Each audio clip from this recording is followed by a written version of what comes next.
Good morning, everybody. Welcome to this meeting of the Central Otago District Council Hearings Panel. Starting the new year off, we don't usually have a hearing in January. We've got one this month, so just a couple of formalities first. There are no apologies from the panel, and we have to confirm the minutes in item 25.1.1 on page 6. Someone like to move that be confirmed, please? Martin, seconded Ian. All in favour? Aye. Against, carried. Thank you. Okay, we've got two hearings to hold today. First one is 25.1.2 resource consent 240053 NT Development Holdings Limited. This is a properly convened meeting of the hearings panel called for the purpose of hearing a resource application for a subdivision consent to establish 180 residential lots and 8 super lots over 12 stages at Clyde Alexander Road. I'd ask the Minute Secretary to report on proceedings to date. All statutory requirements under Section 95 of the Resource Management Act have been complied with. The Section 42A report prepared by the Planning Officer has been circulated to address the service. The following procedure will be followed for the hearing. The panel may ask questions. Council's officers or its consultants will direct any questions, points of clarification through the chair, and the chair shall be deemed to be the person asking the questions. The applicant or the applicant's representative will be invited to make submissions and present evidence. The Section 42A report writer will be invited to provide right of reply following the hearing of evidence and submissions. The applicant will have a right of reply but shall not be permitted to again traverse the evidence nor raise new evidence. Before proceeding with the hearing, I'd ask all the parties appearing to identify themselves. So I'll start with the panel. I'm Neil Gillespie, I'm the chair of the hearings panel. Tracy Patterson is a new addition to our panel, so good to have Tracy joining us. Martin McPherson and Ian Kearney.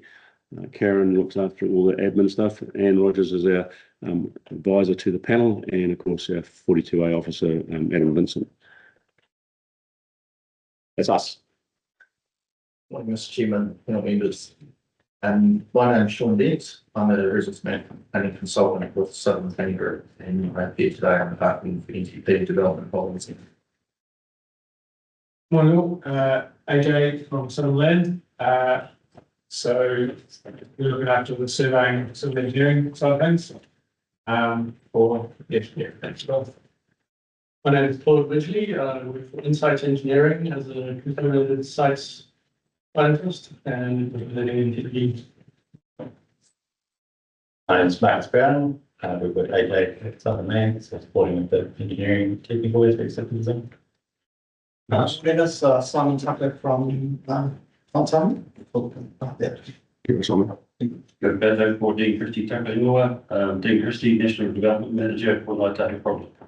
Welcome. Right. We won't make it too formal. We've got a couple joining as well. Yes, we do too. That's right. So I think I'm expecting that Logan Copeland from Abley will be on Teams, or joining on Teams, and also Nick Fuller from Is that sure? Two? Is that, are they there? Yes. Excellent. Right. Give me a moment and we'll get it in. It's far more use than that one. No.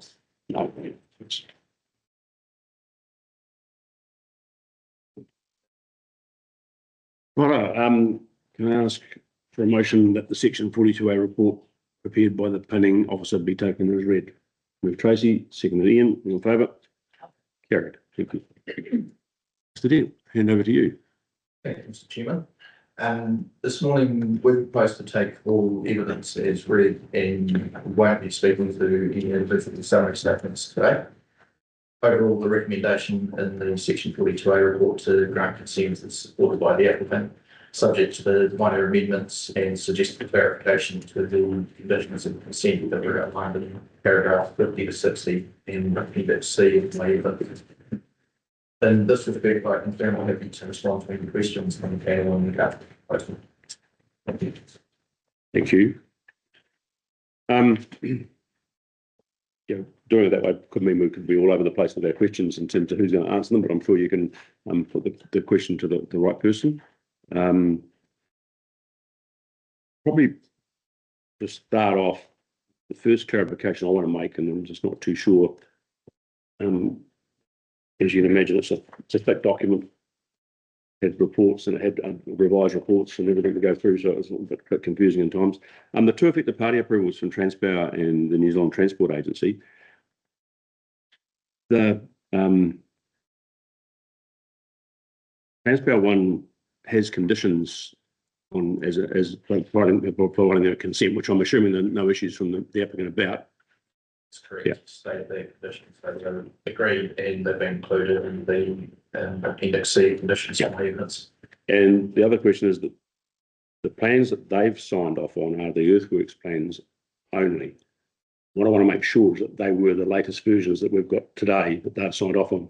It should have been the complete development plans that was provided to them. Okay, yeah. And I haven't got a copy of that approval with me today, but I can provide that for approval with plans to the county. Yeah, it might just play because I think I was going through all the pages trying to find it all and got myself a bit confused. I thought at one stage that NZTA had signed off on an earlier scheme plan. I think I found the right one with their one, so I've got that sorted out in my mind. But yeah, just seems to be in the information that I've got. I've only got Transpower signed off just earthworks plans that have come and attached. I can see. And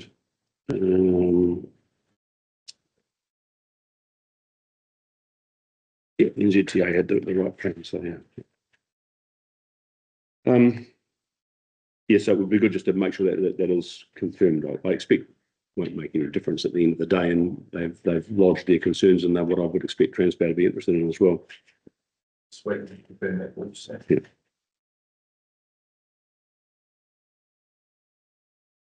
Don't panic about it right now. I think that the thing that I want to try and get my head around and understand best is in relation to the roading. And if I summarise what I've read to be that NZTA have said that the intersection of State Highway 8 has no issues. That's correct. So I'm not going to go and try and tell them that they're wrong. But then I pick up that the use of Wildflower Way, and can't remember how many vehicles it's going to be, but it's going to be a significant number. That is also going to be okay. I'd just like your transport expert to take me through that and explain why it is. Just intuitively, it does not make sense to me. If I pick it up right, the road is already doesn't meet the standard for a, when do I see it? Collector road, where do I find that?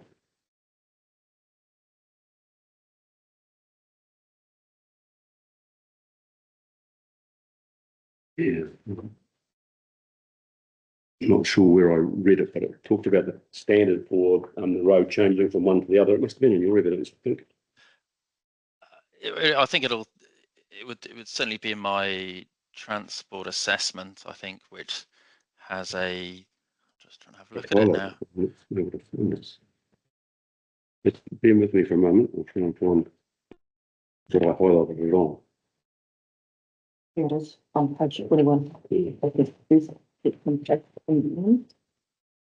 Yeah, he best talks about Clifton Road.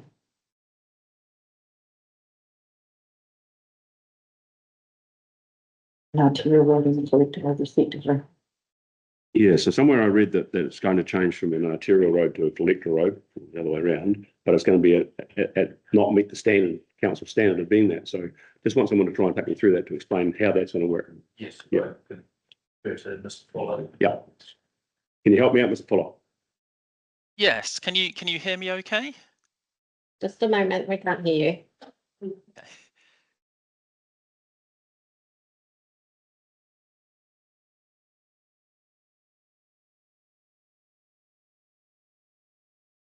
Can you speak? Yep. Can you hear me now? Technology's great, it works. Yeah. Can you? There is a setting that you did last time, and I can't remember how we did it. It's the section into the one that comes through when you measure something the rest of the airport. Also that section. Yeah. Talking about the one I was sure that I highlighted something that was over here. Yeah. so it's the one that I asked some question. Yes. That's better. It's got that. Yeah, yeah. I was actually. It's got Yeah. Sorry, Nick, can you speak again? Yep. Yep. Can you can you hear me now? Yes, we can hear you. Okay. So sorry, I think the question was why, I mean, essentially, if I got this right, why is it acceptable that Wildflower Way and Henderson Drive do not meet the standards for collector and arterial roads? Was that in essence the query? Yeah, pretty much it is. Yep. And I read that the traffic numbers are going to go significantly up. And it They just doesn't will. Yeah. So I think from my perspective, I think the first thing is from my perspective, when I think about what an arterial road is and what an arterial road does, traditionally they would connect locations to locations, that sort of urban areas to other urban areas. So I think referencing it on purely traffic volumes alone isn't necessarily the right way to go about it. I guess, as has been brought up in other comments, this development area is essentially, it's sort of a large cul-de-sac served off Henderson Drive. So I don't think Henderson Drive will have that inter-urban connection function that an arterial road normally does. I think it will be more like a sort of a high volume collector road. And again, when I sort of think about collector roads and local roads, there's a carriageway width which will, a certain carriageway width can generally accommodate traffic. You know, as long as it's able to accommodate traffic in two directions, then from a traffic efficiency and sort of a safety perspective, it can accommodate quite a high volume of traffic. It sort of comes back to, in part, in my mind, to, let's say, amenity and people's expectations for what are they going to get from that road. And that's where a number of these documents that I would have referred to, so things like the New Zealand standard would set out anticipated widths, carriageway widths, and the provision of car parking and the like, based on what I'm going to call more like amenity values than traffic volumes. So I don't see that there's an issue with accommodating the traffic volumes. I suppose Wildflower Way in particular, it's got the section that leads into the site doesn't really have a lot of development fronting it for the segment that leads directly to the site, and even the other elements of it have got pretty limited number of dwellings on them. So on-street car parking is anticipated to be low, and I think I'd say the same about Henderson Drive. On-street car parking has been identified as being low, I think, in the ABLI peer review as well. So in a general sense, I'd expect a road of that width to be able to accommodate two-way traffic. It might have the occasional pinch point if there is a bit of on-street car parking. I suppose, to my view, that's not uncommon on residential subdivision roads, but there is the condition of consent that the use of it for on-street car parking be reviewed to see if that is leading to a safety or a capacity concern down the track. So let's just take it further. Then, if the review does take place and identifies something is required, and that could be the widening of the carriageway or whatever, that's going to be a significant cost and may not be that practical to achieve. Yeah, I think there's two options that could come out of that review. I suppose there's even sort of three options that could come out of the review. Yes, widening the carriageway is one, which would be, yeah, potentially expensive. Well, it would be expensive. There is a second option, which is the one that I think was referred to in the peer review, which could be simpler in terms of on-street no stopping restrictions to assist with just managing that flow. And then I suppose I feel that in the fullness of time, if the additional connection is, well, I suppose when the additional connection is provided through to the state highway, that would again alleviate the traffic volumes and sort of reduce that traffic flow on it, so that it sort of reverts to acting more like a collector road rather than the sort of volumes that have been suggested without that connection, if that makes sense. Yeah, kind of. What about then the impact on those people in Wildflower Way? At the end of the day, they're the ones that are going to see have the most significant impact by this, because you're talking about potentially putting no parking lines outside their places. And you talk about it as a pinch point. You know, isn't there an expectation that those people have got that they've got a legal width roadway, and you know, someone's going to go and change the rules after they've been there for X number of years? I think I was just having a quick look at that Wildflower Way width again. So I think from my perspective, 11 meters. 11 meter, yeah, it's got 11-meter carriageway at the moment, which is, to my mind, that is a reasonably wide carriageway. So that's sort of, let's call it 2 lanes of 5.5 meters. It's not uncommon to have a 2 to 2.5 meter parking lane, so that still leaves somewhere in the order of 3.5 to 3 meters for a traffic lane. I don't see that on, let's say, well, and I guess this applies to both Wildflower Way and Henderson Drive. I don't see that there would be pinch points to the extent that it is leading to traffic congestion. I suppose that's my initial stance on it, is that I think a review's a good idea, but I wouldn't expect that review to actually flag any issues. Sort of that carriageway width is, in my view, sufficient to accommodate two-way traffic and on-street parking. And that would allow for on-street parking. Even, I guess, the pinch points that we'd be talking about is if people are parked directly opposite each other. There is, yeah. So as I say, it sort of still leaves a, let's say, 5.5 meter wide carriageway width, at least in the middle, or potentially a 7. Yeah, sorry, I'll take that back.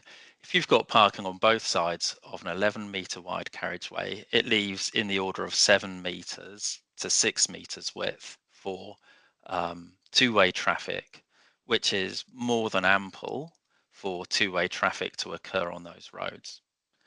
So I think that the outcome of the review will most likely be that there is no need for on-street parking restrictions.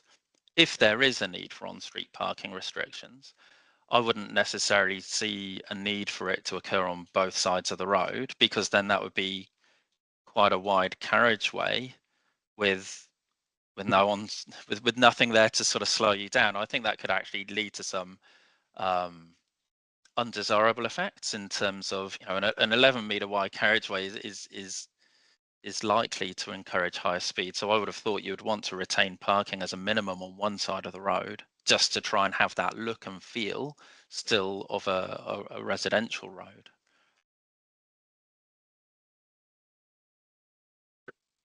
Yeah.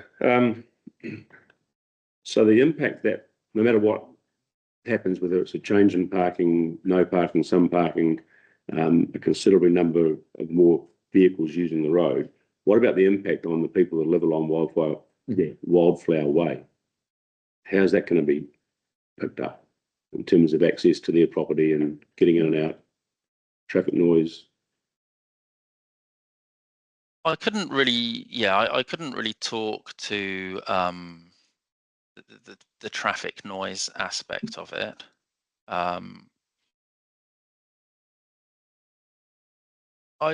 The volumes will be, I mean, the volumes will clearly increase, but I wouldn't expect there to be any issues with people still being able to get into and out of their property. The likely volumes are not that high that I would foresee any sort of capacity issues with people turning into or out of their driveways. I mean, the volumes of, as I say, they've gone up, but not to the extent that I'd be anticipating safety or capacity concerns in that regard.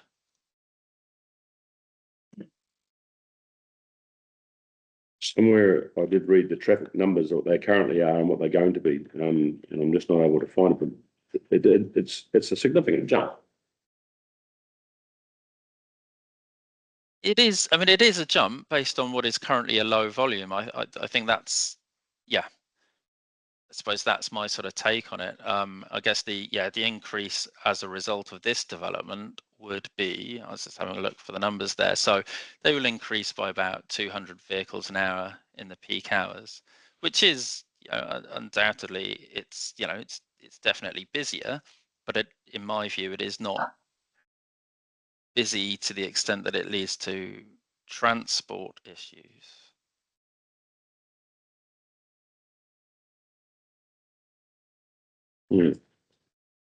Mr. Chair, with your permission, I'd like to have just a few things on this matter as well. Yeah, I'm happy for someone to, because it's something we're trying to get our head around. So firstly, lot 105 DP 3.366, that's the extension basically from Wildflower Way into the application site. And my understanding from the property information I've got available to me is that that has been identified as a local purpose road since 2005. So I believe there should be some anticipation that there was an intention of road length to this block of land. And there will be some level of traffic generation increase when that land is developed. The subdivision that we're talking about today is also proposing a significantly lower density than what the operative district plan residential resource area zone has previously allowed for on that site, being 250 square metre. And under the proposed district plan, medium density residential zone provisions, those minimum lot sizes, I believe, would be 200 square metres. And with the exception of, I think, about 18 lots, which are between about 320 and 360 square metres, and the remainder of the lots in the subdivision are significantly above those minimum lot sizes, and therefore traffic generation through that linkage is going to be significantly less than it might otherwise could have been. In addition, the applicants, and I believe it was in the agenda item documents, some correspondence about this, the applicant will be covenanting these sites to prohibit further subdivision and to prohibit more than one primary residential unit occurring on the sites other than the 8 future development plots. So traffic generation is not anticipated to increase beyond what is proposed in this application, notwithstanding the more enabling nature of the Plan Change 19 provisions. Additionally to that, while the applicant is not proposing to construct the second access onto State Highway 8 that's provided for by the designation D9A, that designation and its corridor to provide an intersection onto the State Highway will remain, and it will enable a second access to be constructed in time. And I think it's important to note that it's not just the application site which will be a contributor to access generated through that second access point and the overall intersection that might need to be implemented at that location. And specifically, the council owns a 5.8 hectare block of land to the east of the application site, which is now zoned medium density residential zone. There's potential for residents, particularly in the right present area of Molyneux Estate, who, if they're travelling towards Alexandra in the southbound direction, are likely to use the second access. And there's also a 29 hectare block of land directly opposite the application site, which contains, very truly by my measurements, approximately 19 to 20 hectares of medium density residential zone land, albeit subject to a future growth overlay, which I anticipate will be developed. And it also includes designation to D9, which is directly opposite designation D9A to the application site, and provides for an intersection position relevant to that land as well. With all of those contributing sites and their traffic generation, it makes sense that an intersection is designed holistically to account for all of that traffic generation in the future.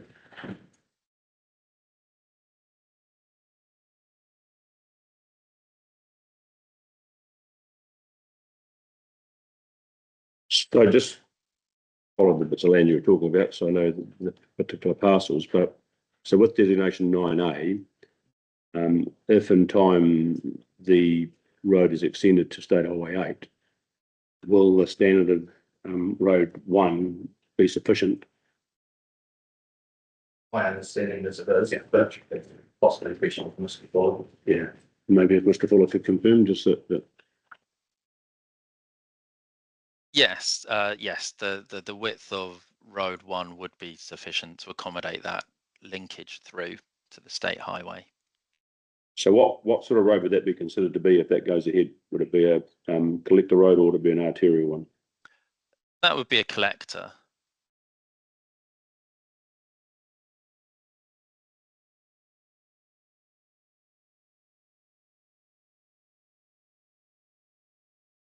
Why wouldn't it be an arterial one?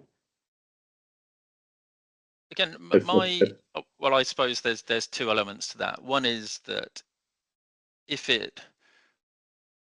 haven't actually looked at how many dwellings it would accommodate with that wider development, but collector roads in the central Otago district typically accommodate up to 450 dwellings. And I suppose the development that we're looking in this northern portion would be 220. So there's still, you're sort of halfway to that threshold of it being tripped up into the next category of the district plan requiring it to be an arterial road. And I haven't looked at the numbers, I suppose, of how much development could be in those other areas, but I suppose I hadn't envisaged they would be the same as this site again. But I think more importantly, it comes back to what the function is of an arterial road, and arterial roads connect urban centres to each other. They're sort of the level down from the state highway, I suppose. That's another way of thinking of them. So they are more focused on a through movement connecting urban areas to urban areas, whereas this is the function of it in this sense would be that it is a collector road. It is more collecting that local traffic and distributing it to the state highway network. So I think it's two-part. It's that I wouldn't anticipate the volumes or the number of dwellings served to be warranting an arterial road, and it wouldn't have the function that an arterial road has.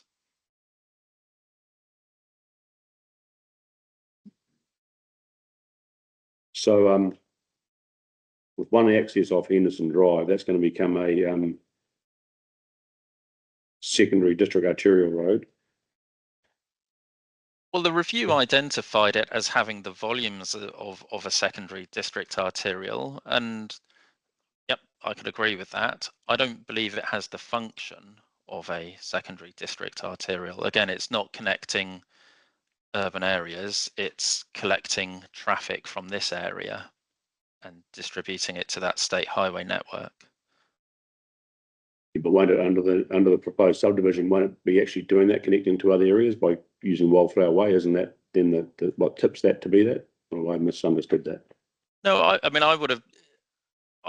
again, with arterials, I think of them as connecting far wider urban areas than just this subdivision.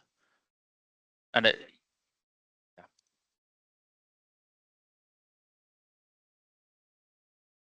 yeah, 450 dwellings is a pretty significant number of houses, though. I don't quite see how you could say it's not quite in the league of what you'd expect. yeah, I can't really think of let's say an arterial road in the context of this site or potentially this district. When I sort of think of arterial roads, though, I tend to think of some examples or sort of around the Christchurch area where I'm based. I kind of think of something that connects a town like Rangiora across to a town like Oxford. So larger population bases than 450 dwellings, and arguably over greater distances as well than this.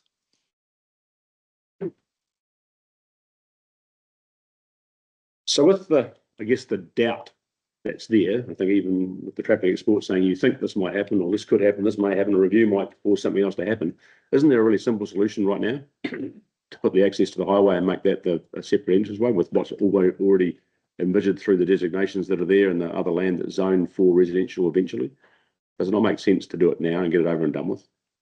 But that is one, I mean, that is one solution. I suppose it's one that I don't believe is required at this point in time, but it is an option. Probably a question. Can I add some further context as well? Yeah, can, yes. So I guess I'm sort of in between Sean and Nick. Mhm. And then Nick's obviously got the really technical nuts and bolts. Sean's got the bigger planning, and we're kind of in the middle trying to Can you throw something? actually make it happen. Yeah. So we've obviously had a lot of back and forth, and I didn't provide too much, evidence on the nuts and bolts because Nick was doing that. Mine was a lot of context around our conversations with council and how we kind of got to this point, and I think that's quite important as well. So to me, this issue is about timing.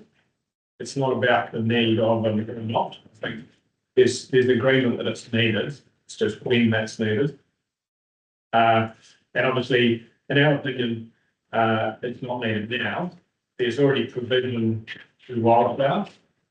It's easily wide enough when you look at where all the standards are going as far as widths needed. You know, Nick's talked through that detail around even with these stages there, wildflower being 11 metres is wide enough.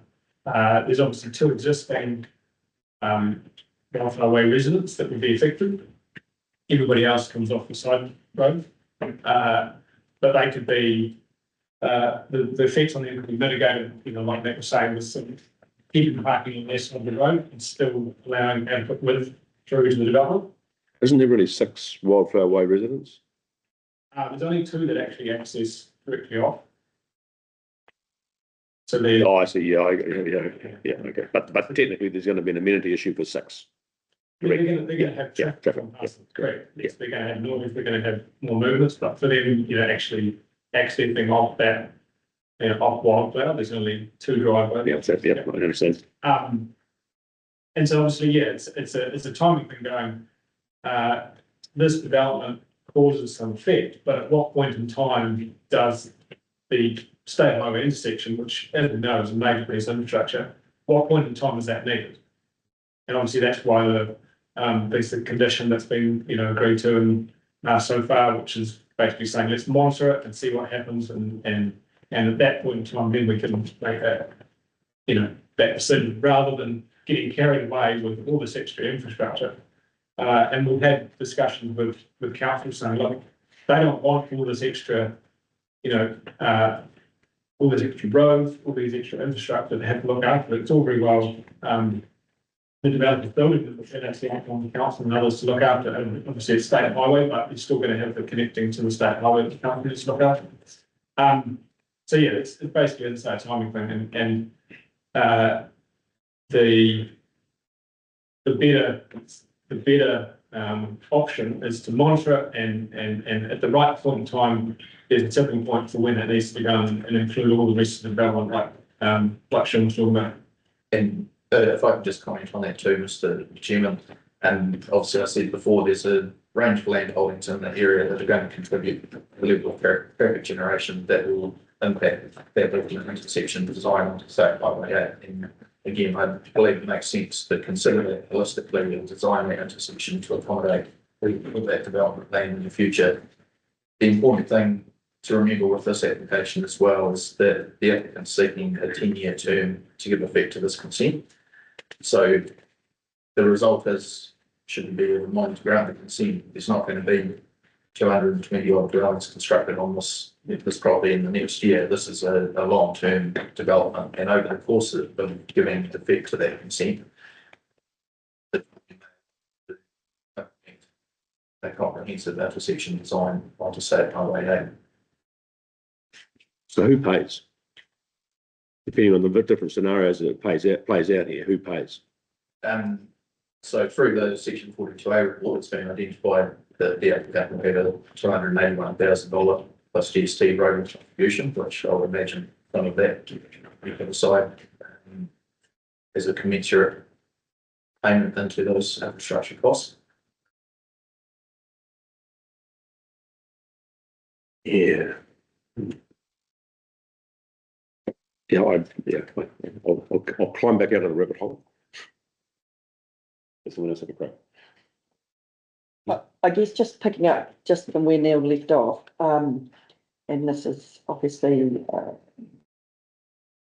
on page 39, and just picking up there, I'm talking about that it's whether State Highway 8 or Dunstan Road has been constructed. So that's different, obviously different, but it would be a different applicant, of course. So at that point, are you saying that potentially it could be you're saying it could be a combined for the State Highway? It would be a combined, I guess, application for the, and combined cost, potentially, for development of that onto State Highway. If the Dunstan Road side, I'm saying. Yes, well, I guess there would be a development contribution, or the council would be the developer. There would be a development contribution that would come out of that development as well, which would be going towards the intersection upgrades, and similarly the land across the state highway from the application site, and that's developed would have a similar outcome. Again, I appreciate that land subject to future growth overlay at the moment, but in the context of this application being to give effect to it over a 10-year period, that timing could all align. It's fine, just come in here. In this room, this is what these guys are saying, but my understanding, the way I came to my head is that our perception of it is that it's not side effect, and that's the function of development contribution is to fund capital works that are, bigger picture than the new development, and it's the role of council to deliver those capital works that bring back can be done. It's the way I always advised in my book. But if those costs for that highway, that intersection are a direct result of this resource consent, why shouldn't this resource consent pay for them entirely? I'm sorry for interrupting, Mr. Chairman. I think it's just important to note that there is no expert evidence for us from either Mr. Fuller and Edward Consultants and Council's infrastructure engineer that is suggesting this development alone is making the traffic thresholds to require that intersection to be developed. No, there's not. But we are talking about the fact by providing for it that it could be an outcome.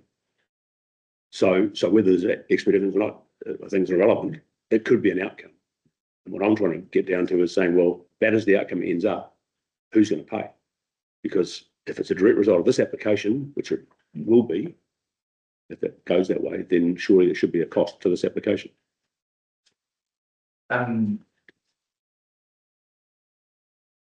Yes, like I see where you're coming from, Mr. Chairman, and I have had discussions with the applicant prior to that today, in case this query came up, and where the applicant got some, Mr. Tony, Mr. Chrissy, please jump in as well.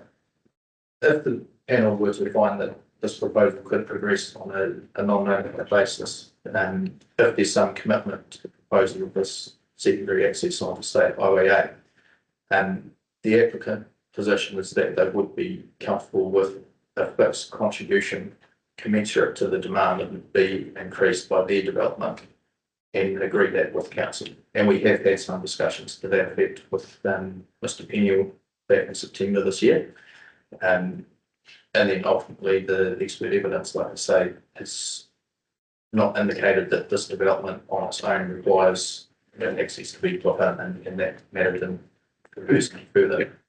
But essentially that's the applicant's position, and they would be happy to have discussions with council about what that percentage of cost might be. Because you're right that there's no guarantee it's going to happen, but all of the experts are saying we're going to monitor it and then we can review it, and if it does happen. So clearly there's an expectation that it's likely. It's my take on that. Yes. Yeah, from what I've read, it's likely enough to say, well, okay, if it's likely, why not now? So yeah. Just like I speak. Yep.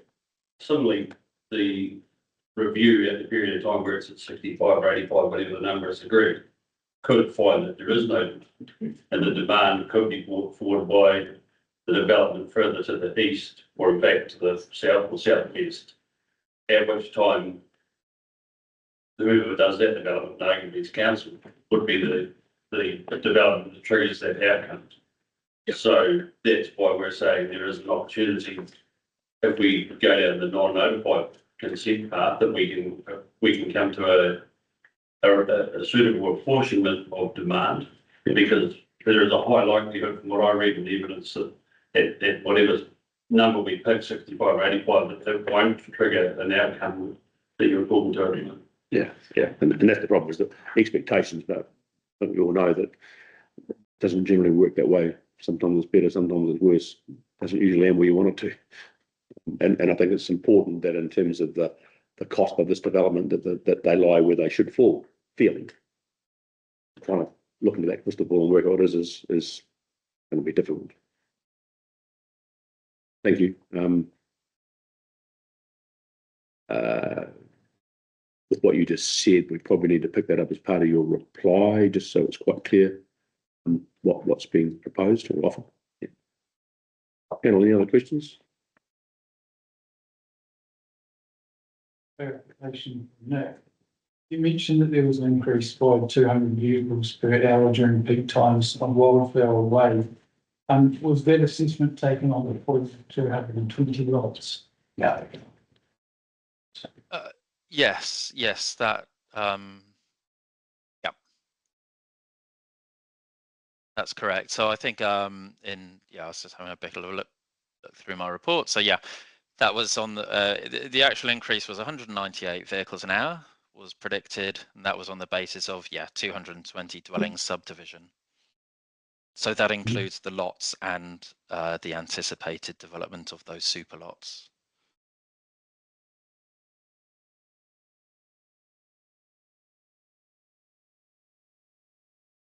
I got another writing one just while I'm thinking about it. I'll note down here, because it talks about services through the application and stormwater reticulation. There's not going to be any.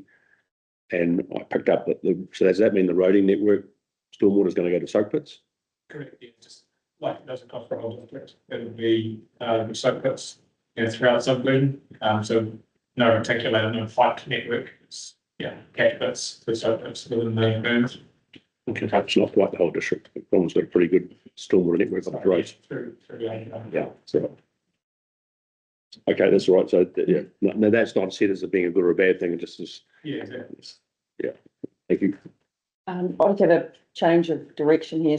Good thinking. Do we need to formalise a permit to take water for the dust suppression? Is that needs to be in the conditions, or is that? Of a consent to take groundwater, or is to take groundwater? Oh, it's just and at page 155, they just say that there's the very bottom, ensure a consented water take permit is approved by local authority. And that's in relation to this management. So I'm just wondering if that needs to be a condition that needs to be in there, or I'll be guided by you guys. And just to clarify, that would be a controlled activity or consent from ORC, and potentially, depending on the volume of water, it will be a water permit from ORC as well. And the applicant is aware that might be required also for future irrigation. Yes, And it would be a subsequent step to get consent from granted. okay, cool. That's the second question. No, that's I think.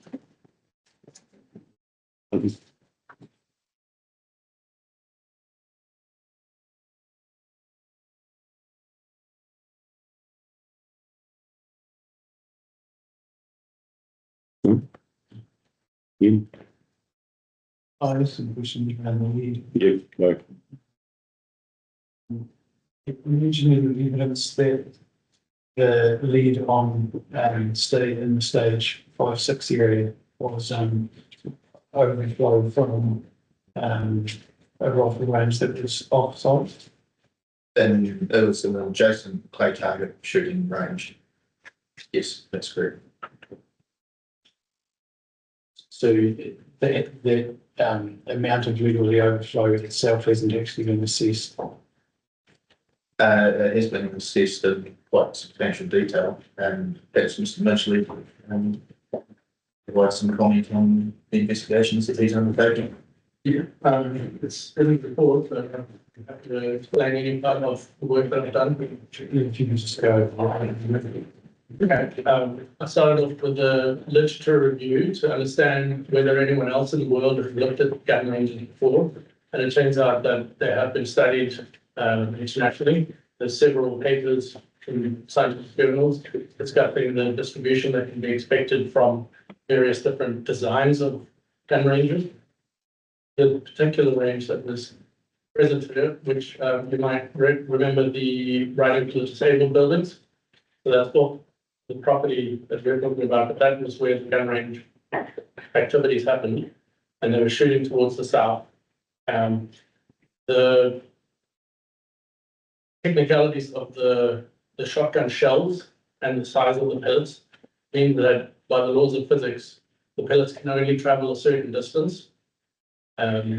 And so that's been correlated at this site with what was found internationally, and it fits the expectations almost perfectly. 756 samples collected over several months, analyzed by someone independent, and then created a really good map showing the distribution. And that's how I was able to correlate that with the international findings. It's been reviewed by WSP in Alexandra and concurred with the findings. It's been reviewed by the compliance manager of ORC, who's agreed with the findings as well. There's in several people's minds that no by contaminated site assessment, there's no further requirement for testing the distribution of the lead. In what types of remedial action when it comes to developing that stage? The primary focus would be to remove the soil containing the lead, which fortunately remains just in the surface, 100 millimeters from the surface. We've tested it every 50 millimeters down from the surface, and the concentration is reduced very quickly, very rapidly.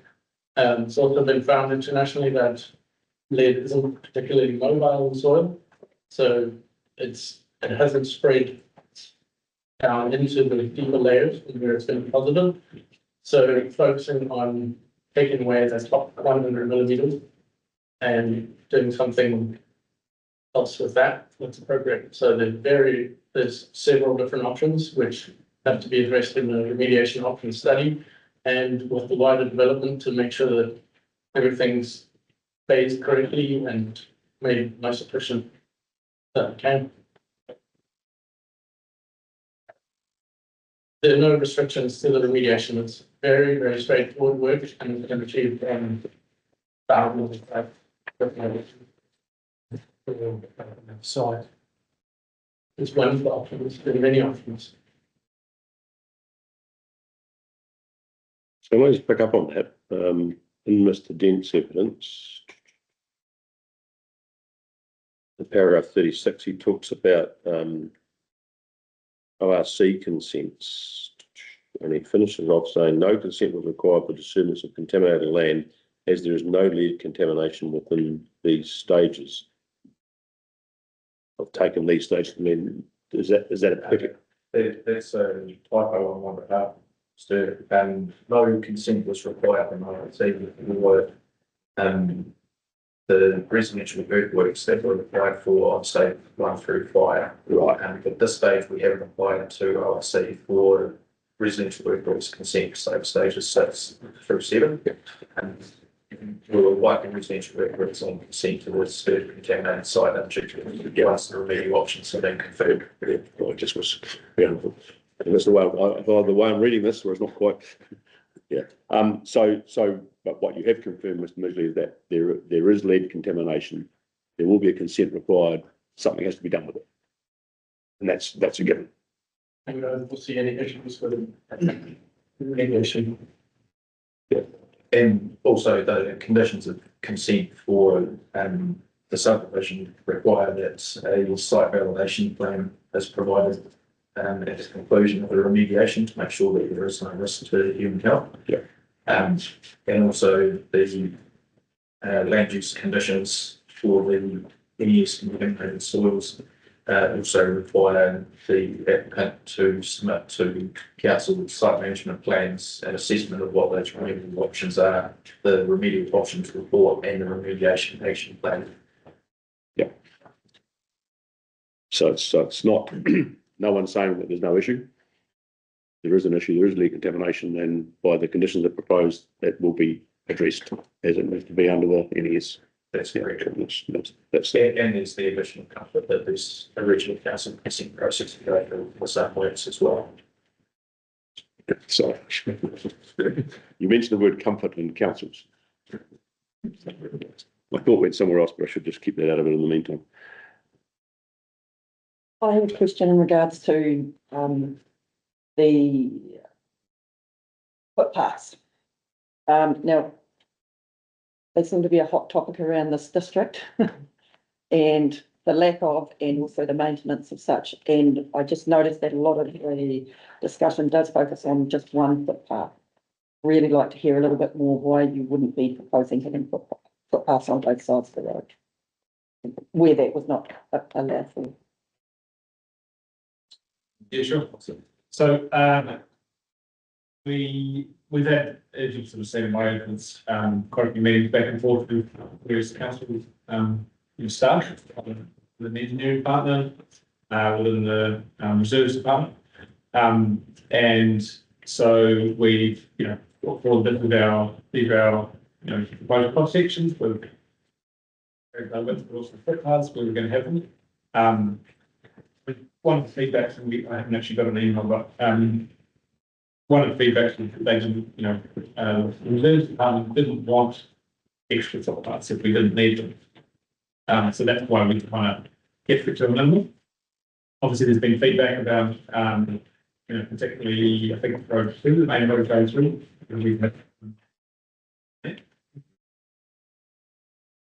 Sorry, go to the side. And Road 2 is parallel to the highway, isn't it? The one? Yeah. yeah, correct. Road 3 going back to the middle is on both sides. Within the middle of the development, you're going to need more pedestrian movements. And yeah, but as I say, we've kind of landed on we've landed based on feedback from council and what we were trying to provide with the standards. Yeah.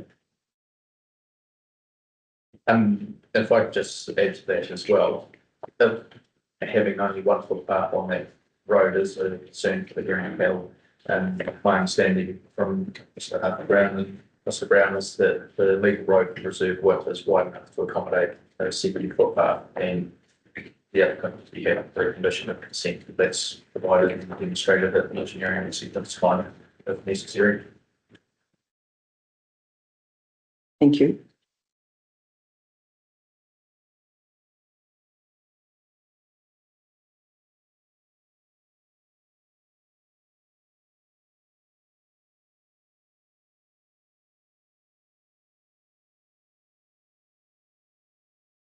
Yes.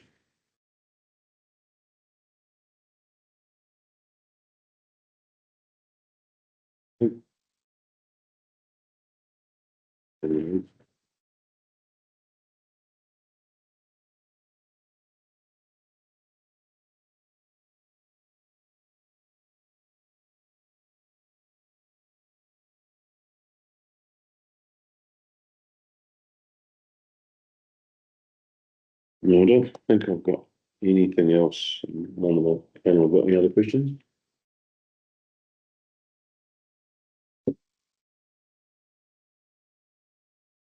Any clarification required from your perspective, Anne? No, I think it's. Yeah. Cool. That'd be a case. All right.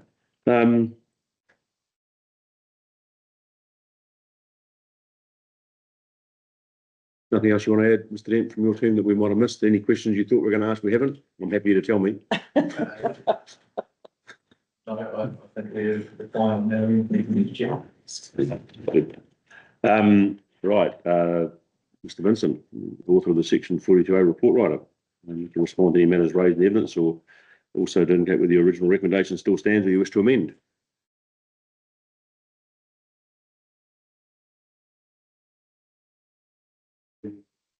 Rather than taking care of the transport information council. And he has, he had a couple of points that he thought he could speak to about that review, which would be useful. Yeah, it would be.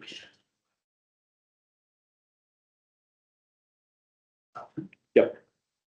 Mr. Copeland, you've heard the questions and the conversations we've had around the roading issues, and well, I found that transport engineering is not simple. So maybe you've got some comments that might help us and maybe alleviate some of the concerns you might have heard us express. Yeah, thank you, Mr. Chair. So I've just got a few points. I guess around the Henderson Drive question or Wildflower Way question. I've listened to Mr. Fuller's response to your questions, and I guess our initial review identified the cross sections where the existing cross section was less than what would be required by the engineering code for Central Otago. And in response to that, in our review, we made suggestions to mitigate those effects, and that's been canvassed quite extensively so far in this hearing. And the conversation and comments made by Mr. Fuller around the width of the road and its ability to handle the likely traffic flows, I concur with. I think it's important to note the width of the road is being 11 meters is sufficient to allow parking on both sides of the road and maintain between 6 and 7 meter carriageway for through traffic. And I think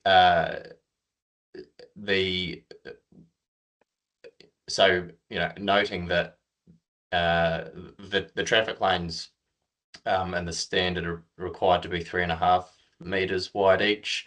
I think we'd be left with around the 6 meter carriageway, which leaves us 6, but that's still sufficient, but obviously a little bit less. And so I see the review condition a precautionary measure that will allow further consideration of how that road's operating. But I agree that it's unlikely that changes would likely be required. So that's my comment on those aspects.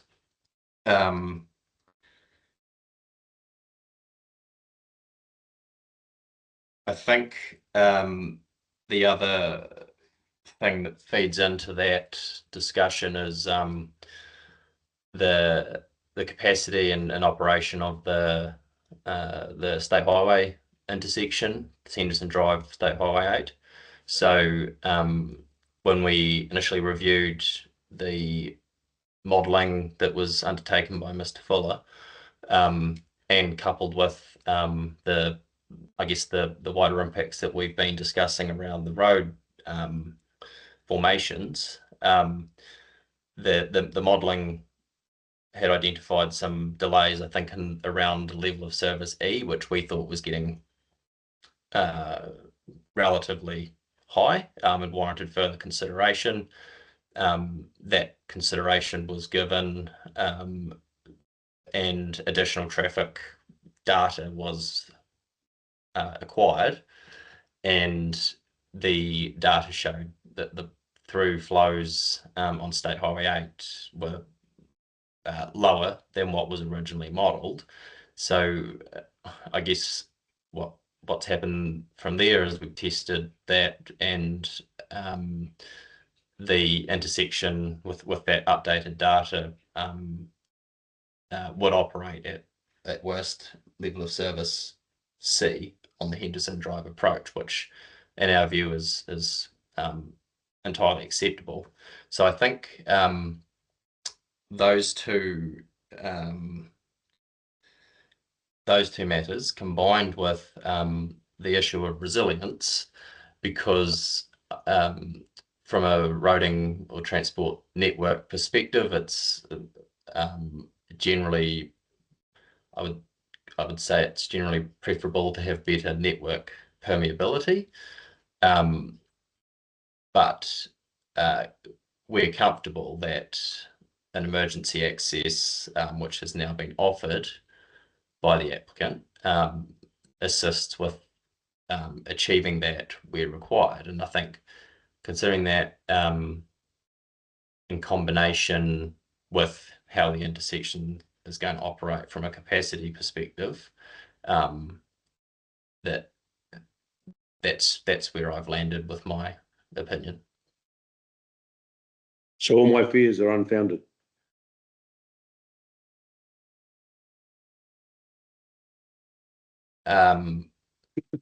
What do you mean?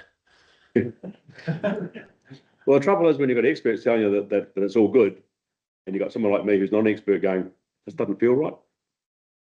Because when it comes to people driving and people parking, they're not that good, and I don't think they've conformed to models. And I'll give my example that makes me think like this. It's Clyde Main Street. Cars parked both sides and two cars going to the middle, and the number of people that think they can't fit through because you come in with a big Ranger is unbelievable. There's a stack of room, but perception's a lot of stuff. So I respect the expert telling me this, but trouble is people that are affected by this don't necessarily conform to what the expert view often is, from my experience. Maybe Yeah, I'm just the odd one out here. Yeah, I take your point, Mr. Chair. I have driven through Clyde a lot. I spent a lot of time around that area. And that's quite a different environment to what we're looking at here. That's a commercial environment with shops and cafes, people parking there, creating high demand for parking. Whereas in this situation, the parking demand on the roads is that we're talking about is likely to be less, which does have I guess reduce the impact of a narrower carriageway. And in some, you could even potentially say that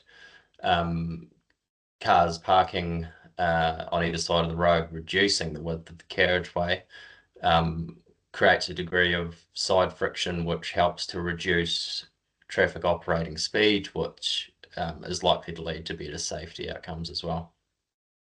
Yeah, no, I understand that.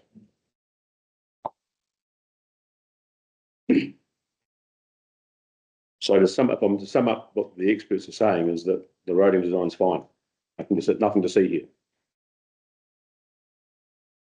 Just to add a point of clarity to my review, the scope of my review was to review the intersection with State Highway 8 and the capacity of Wildflower Way and Henderson Drive. We weren't asked to look at the internal road network. I'm not saying there's a problem with it. I'm just saying to you that I haven't reviewed that myself because that was outside of my scope. I understand that. Any questions for Mr. Copeland? Oop. Thanks, Mr. Copeland. We'll go back to Adam. Thanks, Mr. Chair. That doesn't mean to say there won't be a question to follow up, just stand by. I've heard a side on my left, that was all of it, almost like Martin's thought or something. Yeah, so before I get too far, I just want to clarify one small point, which is the number of lots. After writing my 42 report, I proposed, well, my attention is 189 lots, total residential lots, 30 active lots. Rather than this, right to the east ends of those sites, and it's not actually close to 188, which is 0.5%.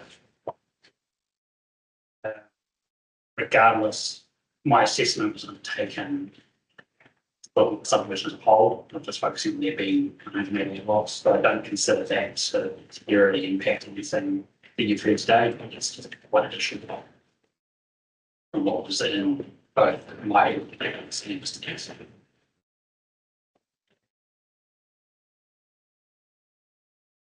Both the applicant and I are satisfied that the effects of the proposal on the character of the area will both be minor and appropriate in the context. In particular, the residential, the majority of the sites were residential zoned since at least 1998. There's been a very clear indication that that area can be developed for residential purposes, and the wider area was also identified through the spatial plan. So essentially, even though parts of the site are in our rural resource area and under the rural residential notation, for the reasons given in my report, I don't think that should be open to the application. I think in the context that we're sitting, I think the level of development is appropriate.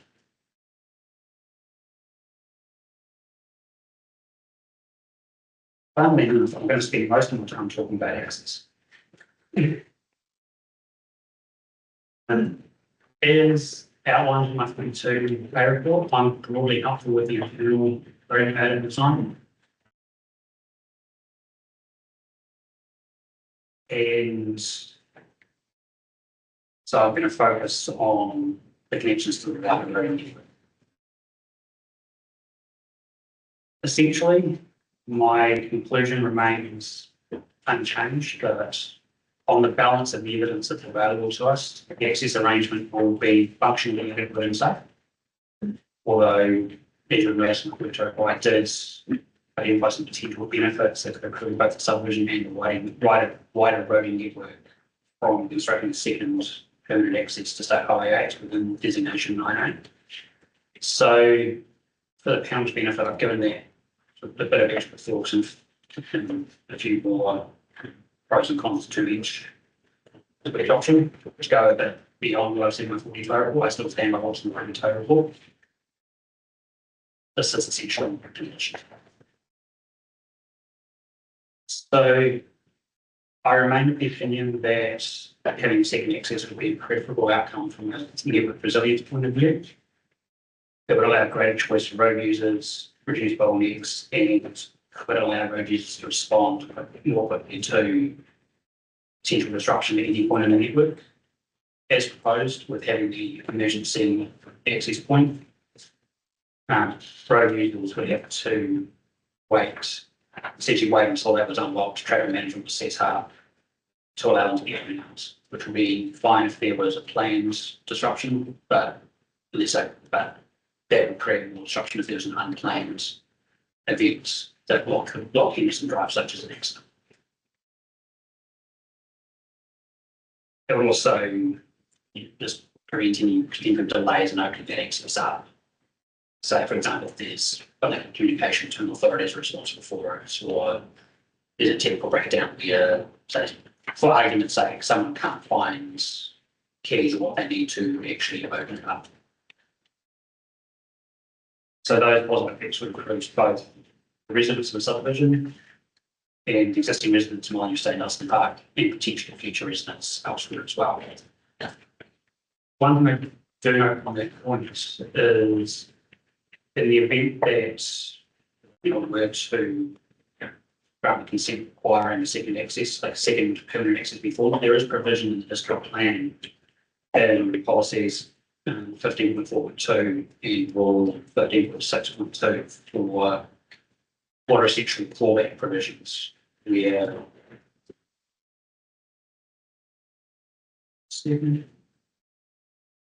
if there's a subdivision that occurs on the road has been a bit of a road that's created as a result of the subdivision, council can review contribution based on that work and provide that back to the developer, the original developer.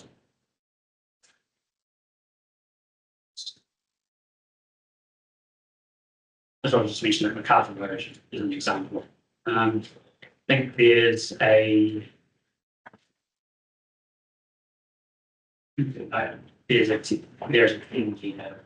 essentially sunset period on that. So for argument's sake, if the panel required the access be provided today, and within 10 years, the land between the application site and the road was developed, council could claw back some of that money that was spent on the second access and provide it back to yeah.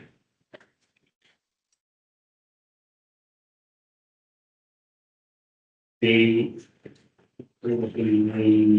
essentially the final point I was thinking of is noting the NZTA have given the written approval of the applications proposed. If the panel would require any changes to how the proposal interacts with the state highway, that approval would be voided, so it needs to be considered fresh. And needs to be due consideration given to any effects on the highway.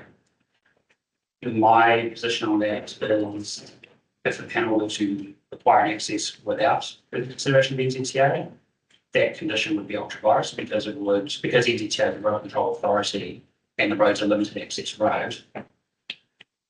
NZTA would have the right to say no, we don't come to that access before. And by the applicant.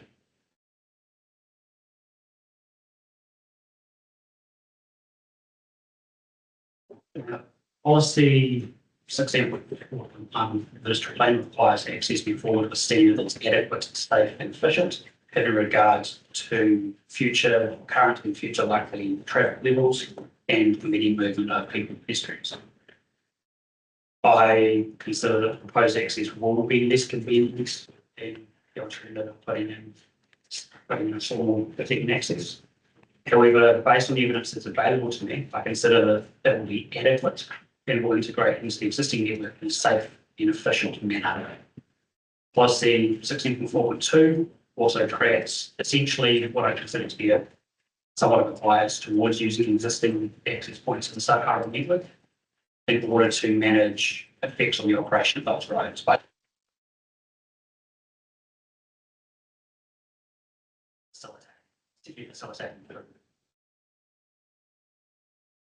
in my opinion, the proposed access would align with those policies and would be consistent with them. So in regards to that, and the evidence before the panel, I remain of the opinion that the access provisions proposed will be adequate to service the subdivision. I do consider that there's potential benefits, which could be potential benefits to be gained, but I don't consider it to be necessary to approve subdivision as proposed.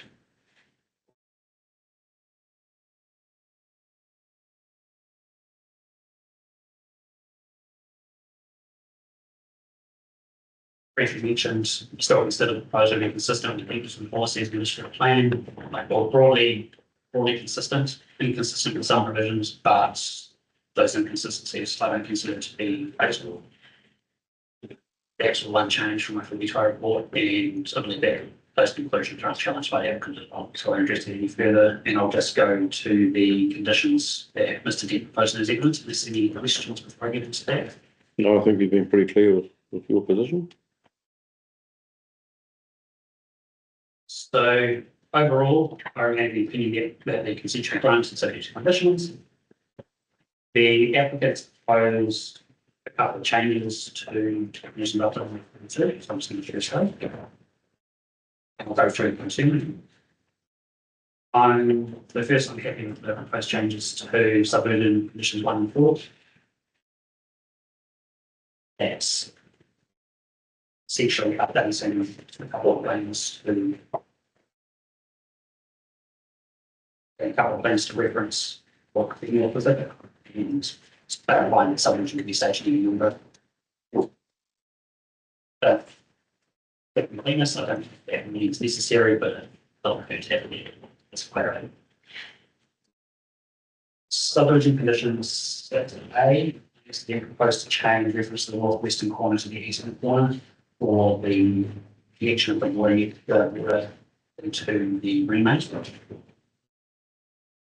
That should actually refer to the northern/northeastern corner of the site. So I think aligned with the paper road that runs along the eastern side. And that's based on the advice from our council's team through the West Planning. It would be useful on the attachment to the data map between parties showing where that should be. That needs to be, if that needs to be there.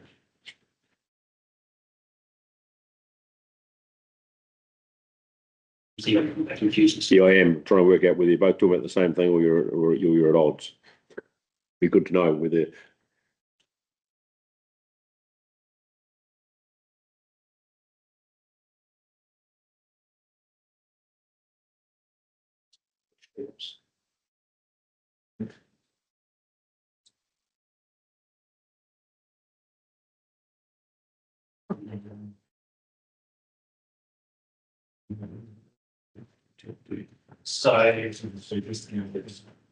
So that's the two from each circle to be two.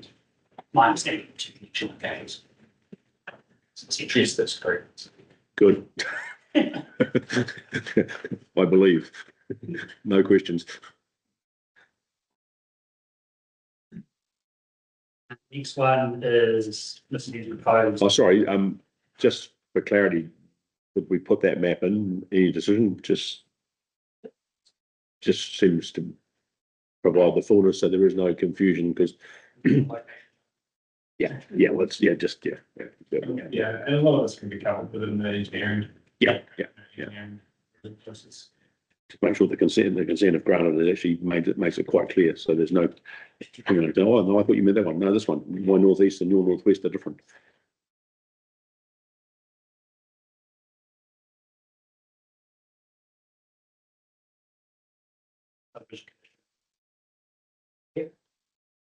Conditions.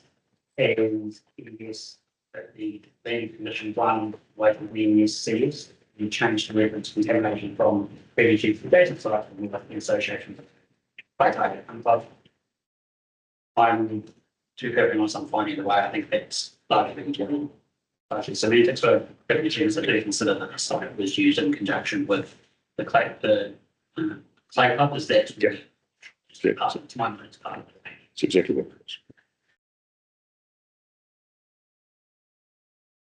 This is also proposed for Condition 5 of the letter to any CS land use, the CS being amended to allow temporary material disposed of to another site.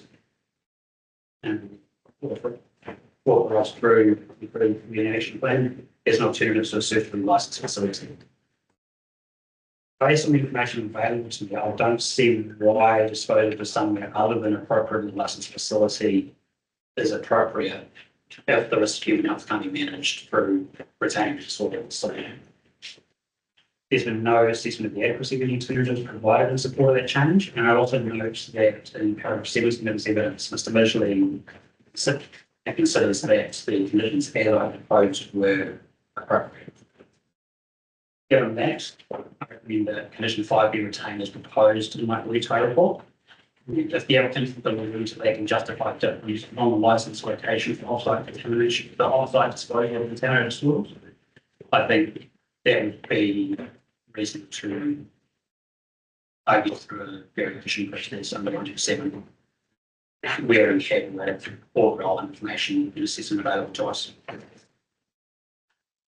And the final point I had to note here, subdivision condition 7 should be updated to require the specific conditions being, not specified conditions being applied to each one, not just 1 to 188. That's just a correction based on the study.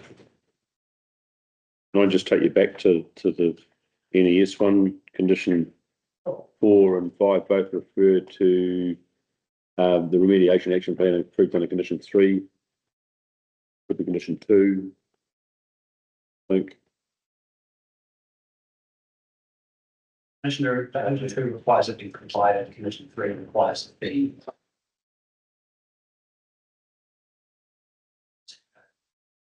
Sorry. Okay. Changing that to conditions 2 and 3. Yeah. Well, when I read, I think I would suggest that 3 worded badly myself, but that's all right. I know what you're trying to do.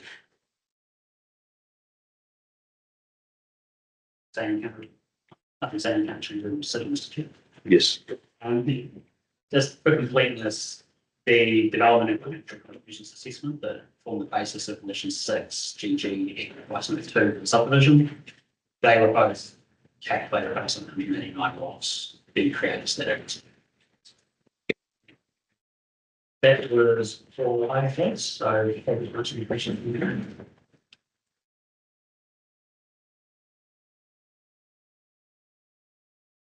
I've only really got one, and I guess it's something that's been picked up on in other consents that we've considered before, and that is the I suppose the extension of Wildflower Way to now take a considerable amount of traffic that up until now it hasn't. I heard Mr. Dent say that designation for the extension to Wildflower Way has been around since 2005. I think he said. It's a local purpose for us. Yeah. Yeah. So for any concerns that those people might have from their amenity, their sense of well-being, all those sort of things, you're satisfied that it is what it is, and those impacts have been appropriately considered through your report?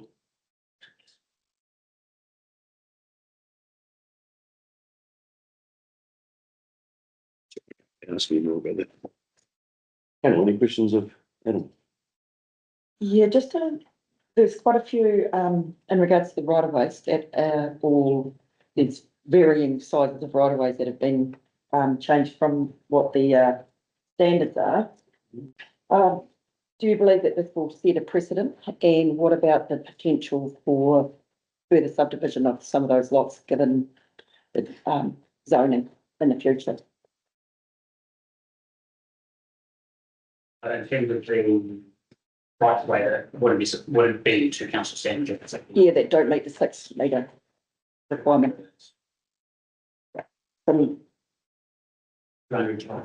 Yeah.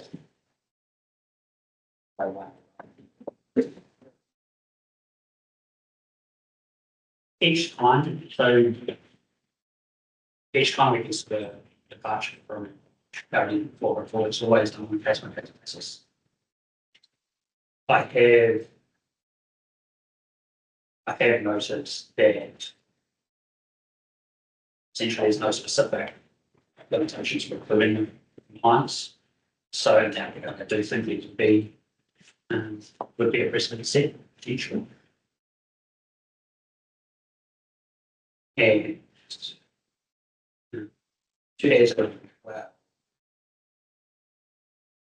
council's in a bit of a position where 444 2004 and a 2000 addendum is the current adopted code for us.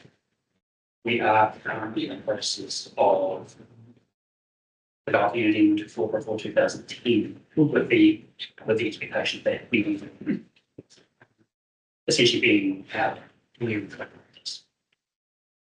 So on a case by case basis, we're looking essentially almost both standards. And going if a standard from 2010 is being used from an engineering point of view in the position in the opinion of our infrastructure managers, are we comfortable with that being used in that specific case? So I think if there's a precedent being set, it's essentially that we are looking at both standards and considering what's appropriate for a particular area. Okay, thank you. Yeah, if I can add to that, effectively we've arrived at a bit of a hybrid. Basically noting that we are between two standards. So it's not compliant with 444, it's not fully compliant with 2004 or 2010. It's a balance between based on feedback with council engineers. Which, both sides are in agreement of that's kind of the best fit at this point in time. Probably make the observation that's not helpful Because for anybody else in the future or the next one, because it just means that the standards can be potentially moved and changed to suit a situation. It's not necessarily a conversation with this hearing. Yeah. It's a bigger picture one about saying, well, we've got these different standards for roads and we're not complying already, and we're going to further not comply by doing something different than the hybrid type thing. So that's just an observation that I think I find a little bit frustrating. It's not the applicant nor Mr. Vincent's issue. It's a wider one for the council to consider, which I'm sure will be done eventually. Right, any questions of Adam then? No? No? Mr. Dent, we now go back to the applicants for the right of reply. You may want some time or you may not, or you might want to consider doing it in writing, I don't know, but back to you. Happy to give you some time if you want it. And I think I'm happy to speak to only a few points. Yeah. I think this probably from very briefly. Especially during one, the matter of the Trans-Power Party approvals documents, as I said earlier in the hearing, and I will check those documents that I have in my files and I can forward to them through the planning support officer. Yep, that'll be good, thanks. In regard to the issue of the footpaths, as mentioned previously, if that is an issue for the panel and granting this decision, to have footpaths on both sides of the main road or road 2, I confirm again, those can be provided on both sides of that road, and the applicant would be willing to accept the condition for this effect, provided that's engineering acceptance fine. I just agree with Mr. Vincent that, yes, by matter of clarification, it's 189 lots total, not 188. Mr. Vincent raised issues with condition 5, excuse me, of the land use conditions for the NES contaminated soils, and specifically that I had suggested some wording that either the contaminated material is removed from the site and disposed of a suitably licensed facility. And my additional wording is or to any other authorised site for the disposal of all containment in accordance with the remediation action plan required to be approved. The intention of that condition is to acknowledge with most of these evidence that there are a range of potential remedial options, and yes, trucking it to an approved facility is one of those. Another one could also be containment in a specifically designed cell, whether that's on site or another adjacent site, close by site. That is an option, and the applicant just wants to have flexibility for all of those options. And I would just specifically note that condition 2 and 3 requires that the applicant go through a process of developing a site management plan, an assessment of what those remedial options are, the remedial options report, and a remediation action plan, and that's work's not done until council has certified that those plans are adequate to achieve their intended purpose.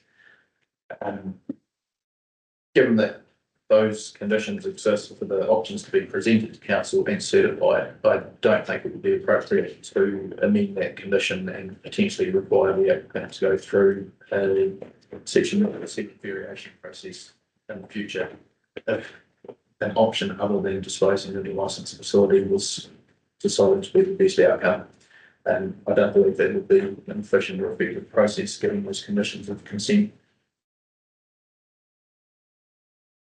And then finally, in terms of the issue around the second intersection, I would agree with Mr. Vincent that if a decision is be made that the intersection has to be developed to enable this proposal to be effect to there would be an issue with the NZTA effective farm approval that's been given today. So just like to reiterate the comments made earlier that if the panel does find that this proposal can only progress on a non-compliant basis, if there is some commitment to the development of the second state highway 8 access, then the applicant's position is that a fixed financial contribution commensurate with the demand created by their development when compared against the other development sites in the area that I mentioned today could be agreed with the council. And I know that this was previously floated with Mr. Peniel and corresponds to their fetch dated 12 September 2024 is contained on page 519 of the council agenda item. And should that be a requirement of the panel, we would respectfully request that the hearing be adjourned with the applicant to liaise with the council and file a further right of reply confirming how that matter can be resolved. And we would suggest a relatively short reporting deadline for that. The applicant's very keen to progress this consent and would like to suggest respectfully 2 weeks from today's date to undertake those conversations and report back.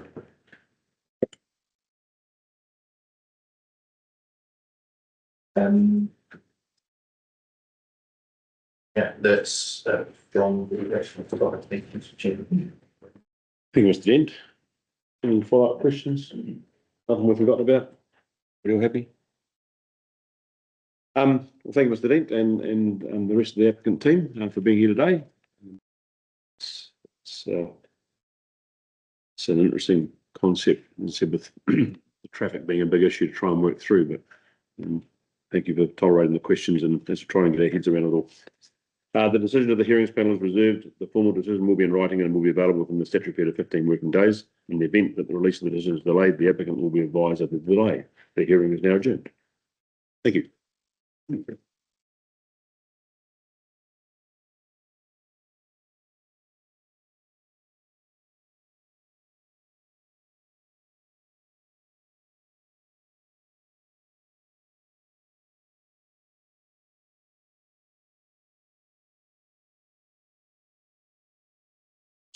Yes.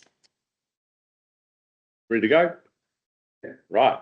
Okay, let's reconvene this meeting of the Central Otago District Council Hearings Panel. We'll move on now to item number 25.1.3, resource consent 240247. This is the properly convened meeting of the Hearings Panel called for the purpose of hearing a resource application to undertake a staged subdivision consent and land use consent to establish visitor accommodation at 56 Sunderland Street, Clyde. And ask the Minister to report on proceedings to date. All statutory requirements under Section 95 of the Resource Management Act have been complied with. The Section 42A report prepared by the planning officer has been circulated to address the service. Thank you. The following procedure will be followed for the hearing. The panel may ask questions, council's officers or its consultants will direct any questions or points of clarification through the chair, and the chair shall be deemed to be the person asking the questions. The applicant or the applicant's representative will be invited to make submissions and present evidence. The Section 42A report writer will be invited to provide a right of reply following the hearing of the evidence and submissions. The applicant will then have a right of reply, but shall not be permitted to again traverse the evidence nor raise new evidence. Before proceeding with the hearing, it's that all parties appear and identify themselves. Start with the panel. I'm Neil Gillespie, the chair of the panel. Tracy Patterson, Martin McPherson, Ian Cooney joining me today. Karen looks after us to make sure we get things administratively correct. Anne Rogers is the planning advisor to the panel, and Tim is the Section 42A report writer. That's us. Who have we got here? Correct. My name is Gary Sycamore. Came out based in Dunedin for Caremark Limited. To my right is Mr. Nick Beach, the applicant today, and to my left is Felicity Hunter Weston, who owns the Clyde Hotels. Now, neither of them have any verbal submissions for you today, but they're certainly open to any questions that may be unresolved in terms of the evidence you've heard today and also the planning officer's report. Thank you. I just didn't catch your name, sorry. Thank you. Didn't know I heard it quite right. I'll read it properly. At the dogs. Right, I'll move that the Section 42A report prepared by the planning officer be taken as read. Someone like to second that? Ian, all in favour? Against cancelled. Cancelled. Carried. That's me, I'm not asking. Mr. Sycamore, we have got your written evidence and we've got your verbal planning evidence that you're going to give today. So they're in your hands. Oh, thank you very much, sir. And so I'm planning on talking for about 5 minutes. Having developed short and sweet, I'll put through my evidence and to the further information that's come out in the section 43 report. If you can take any questions, sir, as we go, or at the end, I'm in hands with what you prefer in that situation. I'll just take the evidence to read and I'll skip through my experience and qualifications briefly. I'm been a planner for over 20 years. I've been out planners, West Coast Regional Council, Dunedin City Council, and the Otago Regional Council. Also worked here in the licensing office of Sovereign Lost. I'm a full member of the Planning Institute, been on the Otago Branch Committee for about 16 years, been the chair for about 4 years, I think it is. Also a member of the Guardians of that very long around Tiano. I'm a minister in a position, but I've been for about 12 years, including the chair of that time. I have read the Code of Conduct Expert Witnesses, the 2023 edition. Also, as an environmental hearing on the requirements that are from that. So I'll just start off with a touch of the background. So the consent is sought for a state subdivision of the Five Motels. That site is zoned medium density and it is partially within the heritage zone, and that is the front portion that fronts Sunderland Street. For clarity, no additional structures are proposed as part of this development or no additional bulk. There's no future development plans for the element building that I'm aware of. Consent is also sought for the dual use of each unit, enabling short-term accommodation, much the same way as the site functions now. Stage 1 requires a fee simple subdivision, where lot 1 comprising 725 squares will include the existing house and the outbuildings and quite a large curvilege. And then stage 2, which comprises the seated units, the local family tree, and the other land will be lot 2. Now, lot 2 will again be subdivided as part of unit target developments there. With respect to the free wood components, some new pipe floors are proposed as part of the project. However, the bulk existing services will be retained. And that approach to the servicing finds support both with the Section 43 report author and the Otago Council's engineering team. Just turning to the plan interpretation at the start, we've started with Mr. Anderson had a discussion on that. We certainly have different views in the non-compliant pathway, and that's what triggers the reason we're here today. In my opinion, it's incorrect to only consider the principal auxiliary units as part of the minimum site size calculations. To ignore that common property pretty much treats a 750 square metre site as if it's only 72 square metres. That introduces some problems, but ultimately it's neither here nor there in terms of where we land in terms of my view or the recommendations that are submitted. That common area though does provide the physical and legal access to each unit. It also contains the privately owned infrastructure serving each individual unit. So it is quite significant, and I think the interpretation of council is rather unique. I'm certainly not aware of any other district council that applies it that way. And in my view, it's likely to mean any unit type of development that's 3 or more units is likely to end up being non-compliant. And it's going to basically it's going to go before the panel, which does certainly face some cost for applicants, but also ultimately ends up being the future landowners pays for that process. So it's Excuse me, sorry. No worries. That's just a fire alarm, fire siren going off in Cromwell. So one go to.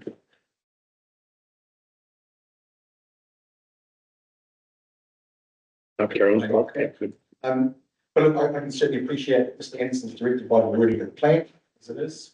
However, the planning architecture ignores a very common and standard process of subdivision, which is set out in the Unit Titles Act.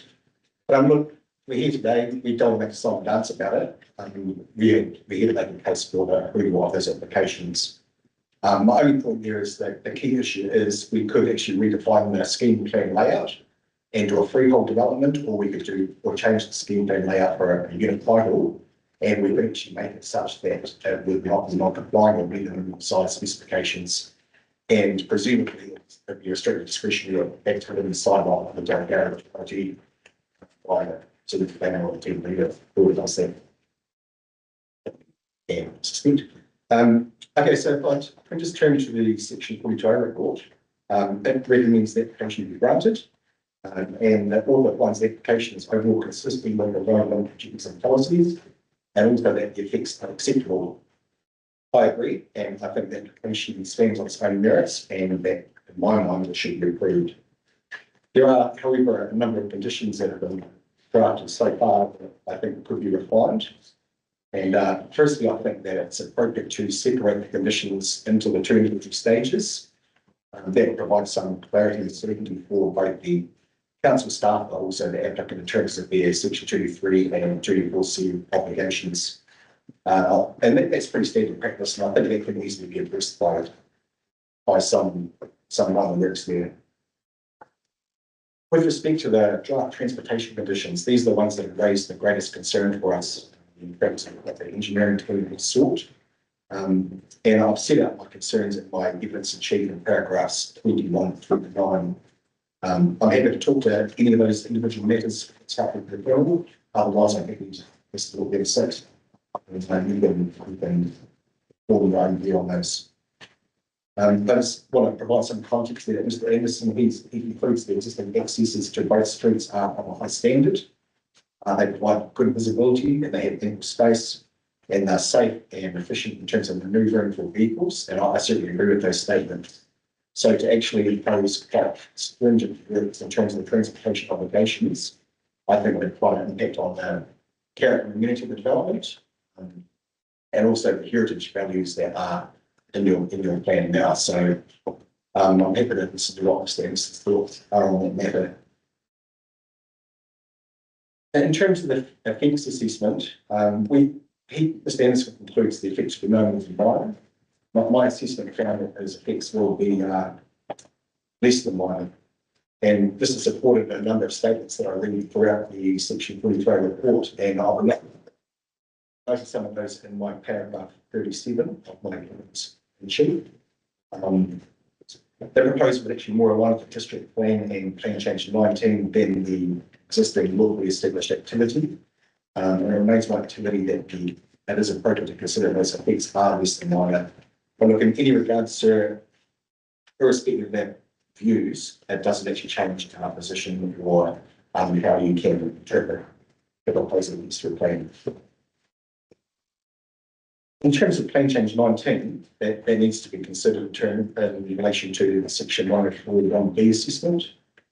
The decisions have been released and some weighting needs to be applied to those objectives and policies. On the site, in the underlying zone, PC 19 has little bearing on the proposal.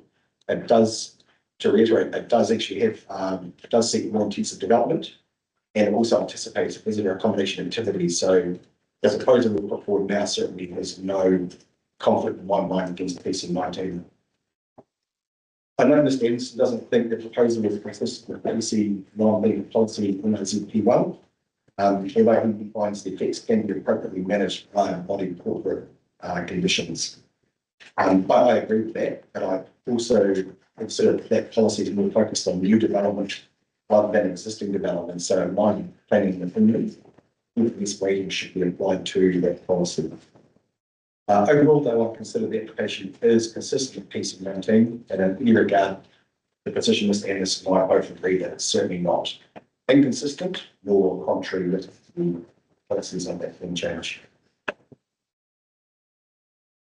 And in turning to section 104D and 104.1C, Mr. Anderson finds the application can step through the 104.1D test under both the effects and the policy limits. I agree with this, irrespective of our different positions on the effects weighting.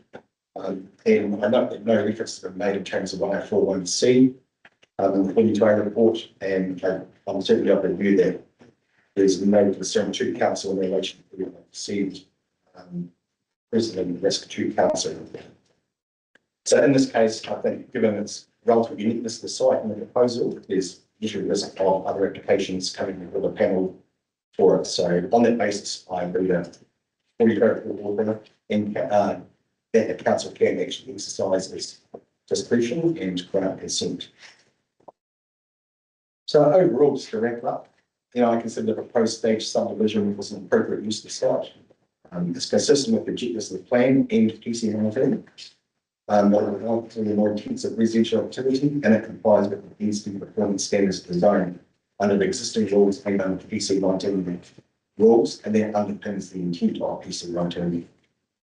The site is of sufficient dimension to carry out the freehold subdivision, as I alluded to before, or as a unit title, both as a restricted discretionary activity if we were to modify the scheme plan. The applicant prefers a unit title development as a body corporate, as it provides more scope for improved day-to-day management of the site and better functioning of the property. So whilst the district plan does not actually contemplate unit title developments, I consider a unit title development is actually an appropriate approach given the context of the site. So I respectfully think the consent should be approved. I'm happy to answer any questions that you have, sir. Thank you. More. Appreciate that.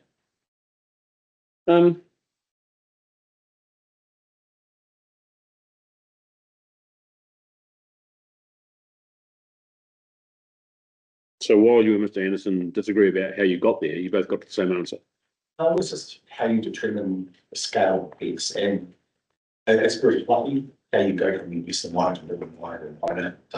The kind of at a certain point that they don't differ greatly, and irrespective of where we land, it doesn't change the process around. And I was interested in what you were talking about, that you could have, there's another pathway that could have made this not non-complying.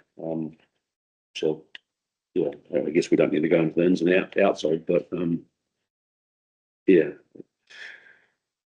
I think part probably two for this plan change 19, probably the first application that I think this panel has actually had under an operative part of plan change 19. Point of clarity, plan change 19 in terms of the medium density is now fully operative. Oh, okay. Yeah. So that's what I was getting to. Is that yeah, no. So I think I wonder if that caused maybe part of the confusion is that's the fully operative plan now, and your application probably was made before that, and now it's gone through that process. So I think either way you got to the same location, the same outcome. I just something I want to check before I ask a question and make a dick of myself. So panel, any questions? Yeah, I have a question in relation to the wastewater and the CCTV. Now, if there is replacement required or remedial work required, and I just wanted clarification that the applicant will be meeting those costs and undertaking those works. Is that your understanding? Absolutely, and that's pretty standard for all subdivision consenting activities. And CCTV free and applying to those works occurring to make sure that no damage to revenue. Okay, thank you.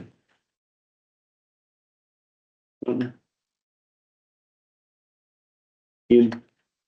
Just a question around the management. How would the body thought management work with some of the units being lived in and some being used as visitor accommodation? And how is it different how it's currently managed? Sure, well, look, the residential activity components permitted, and the visitor component that you that's pretty much what's going on in terms of the motel activity.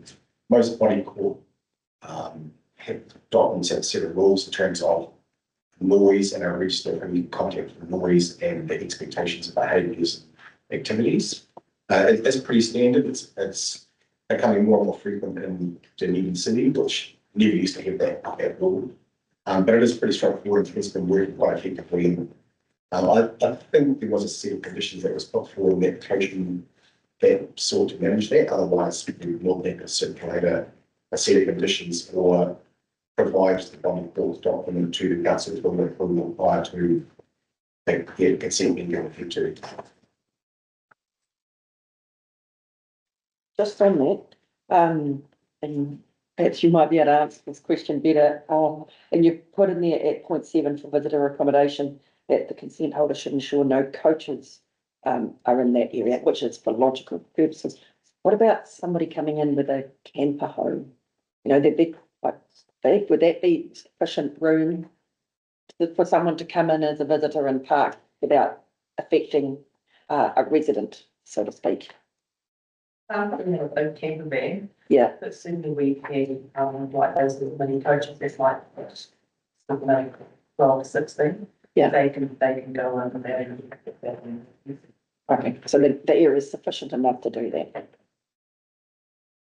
I'm going to add to that, there's already limits, 14.3 square metres, as I recall, because it's a one-way route in and out. I think, you know, you're not quite angry there for a pretty large vehicle to operate both efficiently. So I'm going to get out of my lane here. But am I right in saying that could be the size of vehicle, could be covered under body corporate rules as well? Absolutely. Would you probably, if you're to look into the future and you've got 7 different owners of the 7 units, each one acting independently, essentially the parking space is car space. I think if I was one of the owners and someone pulled an enormous camper van in or something oversized, I probably wouldn't be too happy about that. So as someone who's going to be involved in the writing of the body corp rules, so that's something that I think probably include the camper van stays at the campsite. Excellent, thank you. Just over a step further, would that be something you think would need to be reflected in the consent condition to make sure that happened, or did that just be something that would happen as a result of the body corporate rules? Well, yeah. I mean, again, I'm not so. No. I'm going in new ground here too. So Right. I would have thought it was just a body corp operating thing to ensure that, as with the noise and any all of the other things, body corp rules, it would just be something covered there to ensure that the smooth operation for anyone, be they residential or free to stay guests. okay. But if you disagree, No, I'm not disagreeing. I'm just thinking about how to make sure that actually happens. Because my experience tells me that if it doesn't come out of a consent condition, it's something that's could be in some rules, but doesn't get in the rules, then the council tends to be the person that's blamed for not getting it in the rules. Sure. Just thinking about how that might be accomplished. leaning very heavily the body corp rules on my property lawyer, who has extensive experience in writing body corps and subdivisions and all sorts. She's a pretty smart cookie, and I think she'll do a good job of providing all of those necessary suggestions. Right. Give me 2 seconds. I'm just doing a quick search on something to see if I can find what I'm looking for.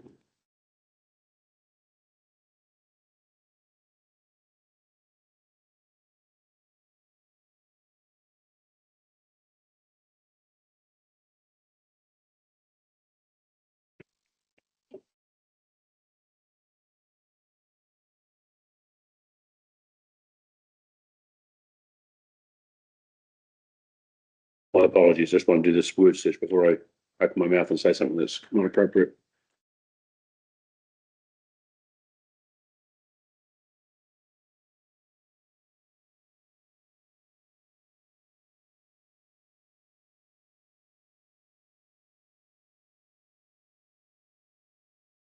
I'm sure that's fine.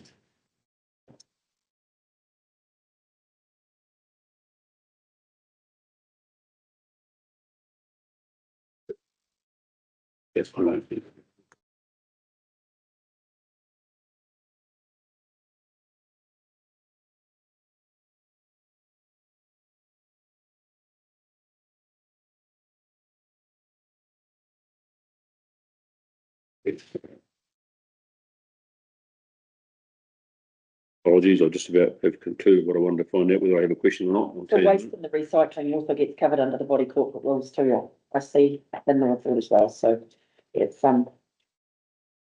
yeah. That's covered off. But I'm just going to touch on the question about body walk, that's something that, in terms of the size of the vehicles that you said, it's inconsequential whether that is set up as a condition of consent or not. Yeah. And again, we're quite happy to have the body walk document, for due council with permission to be approved by the consent manager. Yeah. That's what, gives the council some confidence that the document is appropriate, so. that's where I was getting to. Just want to make sure I hadn't missed something in the report. So yeah, no, that's all right. I think, yeah, that's, make sure we pick it up. Right, I don't have any other questions from me. Yeah, good. All good? Tim, section 42A report. I consider that for the most part, the proposal represents development that is consistent with district planning requirements. And the operative provisions being in planning page 19. I do not consider the proposal to be contrary to the objectives and policies of either the district plan or of planning page 19. And as discussed, the planning page 19 rules are operative, and therefore we will be providing you.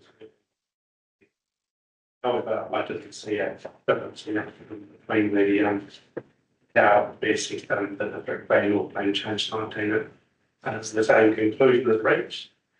The retrospective application of subdivision and residential rules over the existing motel complex does raise some inconsistencies, but I acknowledge that the degree of effects is not great, largely because the buildings are pre-existing. And I agree with the applicant that there are some unique elements to this, so I would not set it through these.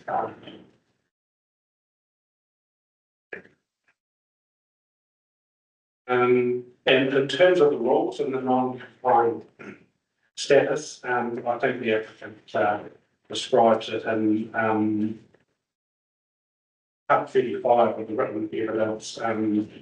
We really, although initially I looked at it and tried to consider widely how the complex areas, for example, could be incorporated into allotments, but the wording just kind of points us in a particular direction that's covered by 218 of the RMA, whereby units on a plan are considered allotments. So we were sort of tied to that. However, that's not to say that makes any notable difference to how the density, etc., was assessed. And overall, the nature of the development is with minor inconsistencies is consistent with the kind of development that's anticipated by the medium density zone. Where I've assessed effects as perhaps being no more than minor as opposed to less than minor is there are situations whereby the change of use to residential areas as opposed to living accommodation. Consideration of things like the outdoor spaces, outdoor storage, and due to the existing built environment, Unit 5 and Unit 2 are quite constrained, and there's also a breach of the rule in terms of outdoor areas. None of those breaches are fatal or things that would have led me to a notified outcome. In terms of the conditions, the three water matters do require obviously some older infrastructure being being retained, and on that basis, there's an engineering approval conditions required, and Three Waters, I've recently discussed it with Three Waters, and they are satisfied with the conditions we proposed.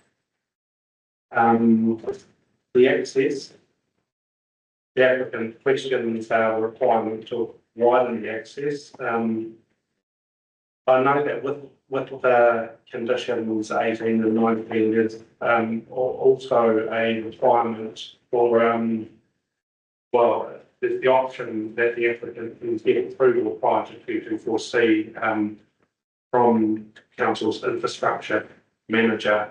So it's not necessarily requiring that the access is widened.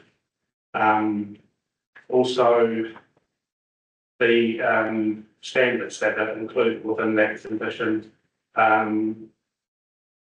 there's a requirement to demonstrate that that meets them rather than a strict requirement to construct them.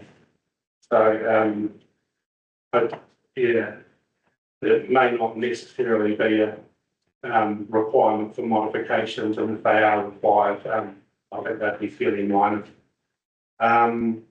I had a look at the access myself, and I didn't see any notable signs of degradation. It seemed well surfaced, and the vehicle crossings were in good condition. But that's not to say that it meets all the required standards.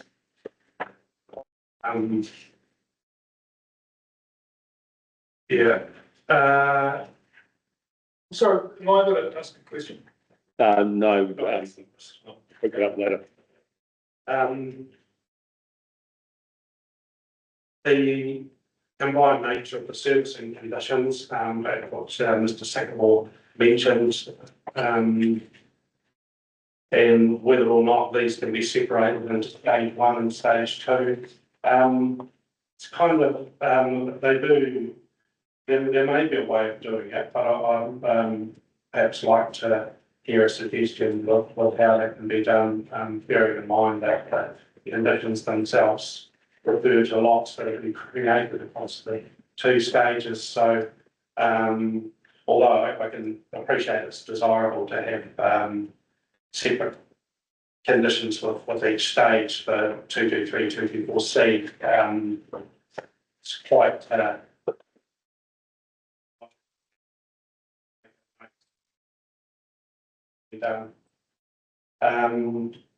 the land use conditions in terms of visitor management, etc., do refer to the body corporate, and if the applicant's happy, I'd welcome the option of perhaps including a more detailed body corporate condition for it to be, for example, that agreement to be presented to council.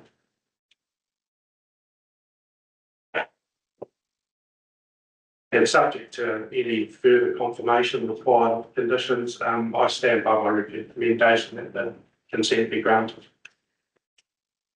Thank you. So just to pick it up, and as much as Mr. Sycamore picks it up in his right of reply, is that in his evidence, Mr. Sycamore said the conditions in his main evidence of 21 to 29, he talks about some of the conditions that he thinks are could require some work on. You're saying that you are happy with them as drafted. You don't propose to make any changes based on what the evidence has been presented? I'm happy with the requirements for the conditions. If there's a logical way that they can be separated through the stages, I'd be happy to amend them to that extent as well. But in respect of the I think that paragraph 23, Mr. Of his evidence in sheet, Mr. Sycamore says that the carriageway to be widened in places to meet a minimum of 5.5 with a legal width of 10. He was uncertain of what portions Mr. Hannon seeks, and was one that clarified through the hearing. So does that? I did discuss that with the engineer, and I can provide little bit of clarification. The area where it falls, but where it's below the 5.5 metre width is the area that extends from Sunderland Street past the existing house on lot 1 and between that house and the tree. And a little bit further along, it could be extended by the removal of some from the area photo that might be a hedge or garden bed. Or there may potentially be an option of extending it on the other side near to protect a tree.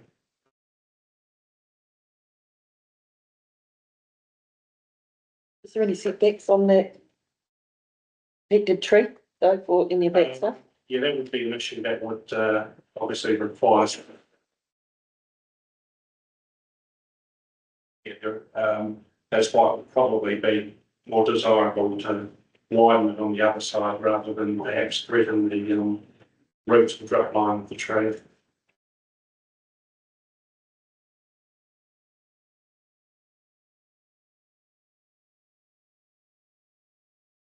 So would I be right in saying that the conditions as you've drafted effectively say that there's also the right thing to do here is to upgrade things from what they currently are, where they don't necessarily comply with the current standards? Yeah, either upgrade or demonstrate that demonstrate in some way that it does. There is the option, as is the case with the width of it, where the infrastructure manager can perhaps provide permission to go to form a narrow or maintain the narrower access. So that condition is not necessarily requiring modifications. Does that then get picked up as part of the 223 engineering requirements? Yes, by the 224C. Yeah. So there is scope to some of those things that have been raised to provide for different outcomes than what. Yeah. Okay. So I guess that's a way of saying that the in the end the conditions don't become set in concrete. Because the 223 process enables that to be done within the council's engineering requirements. Yes. Okay. This might seem a little bit strange, but the reason we're here is in part because of the fact that we're 18 metres shy on one of the lots, pretty much. Got it right? Is there anything about this decision that is likely, that if it's made as you recommended, that says that we start to go down a path of having smaller lots than what the zoning rules provide for?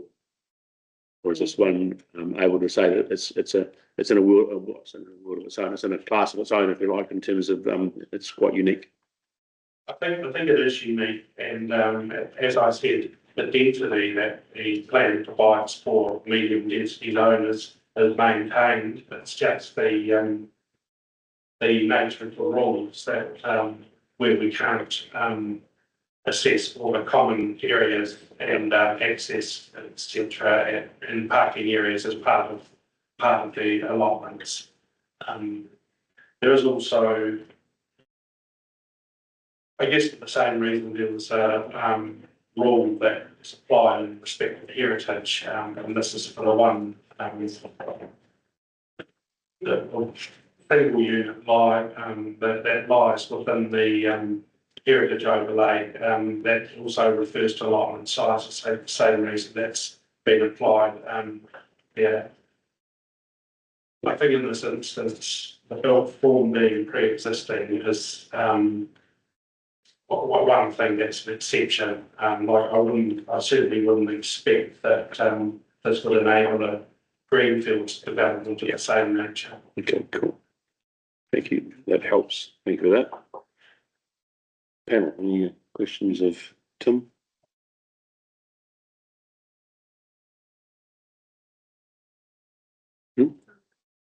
Thank you. So now, the applicant's right of reply, and if you want to weave your question into that right of reply, then it'll probably get responded to. Still, sorry, thank you. I'm still a little bit hazy as to what the roadway outcome might be, and if you can appreciate that it's probably what was proposed with asphalt and curb and channeling and what have you, it's a long way from what's there at present. That there really becomes, it's important to me, with a pretty significant cost. And it would be nice to, if possible, to have the guidance, but of course, if the engineer is advising us that, isn't able to, I think I understand that maybe you're suggesting some flexibility in the conditions. There won't be any necessarily flexibility in the conditions, but the conditions will enable the engineering requirements of the council to be met in accordance with the rules that we've got in place. While it's, I think Mr. Sycamore used some words, it's sort of fine as, I'll summarise. I think you said it's worked like this for so in the past, nothing much is going to change, so why change it? Unfortunately, when you bring up something that you want to change the current world, then the new world rules will apply and be put over top of it. So depending on the engineering requirements as you process the consent that was granted, those issues could be picked up as part of that or not. And then that will depend on the engineering requirements of the council in line with the conditions that we grant. So at the moment, Tim has said that he doesn't see any reason to change the conditions of consent that he's recommended. And the panel will work through that when it does its deliberations, but it may well be that if we grant consent that the conditions will be as they are currently.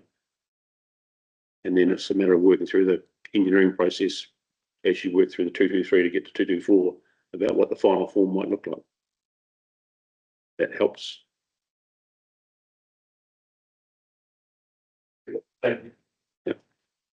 Well, thank you, sir, and thank you, Tim, for the recommendation. Look, with your permission, I think we might do a vision closing. Mm-hmm. There are a couple of things there that we certainly might flesh out in more detail, such as designing that internal geometry things to the cul-de-sac promotional standards and things.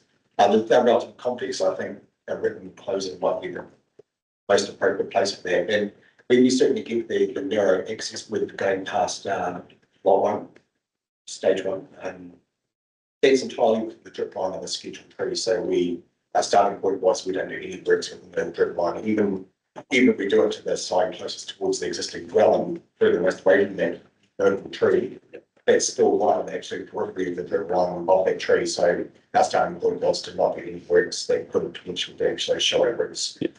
That sounds practical way to take it forward, because I think it's important to try and get the conditions right in the first place.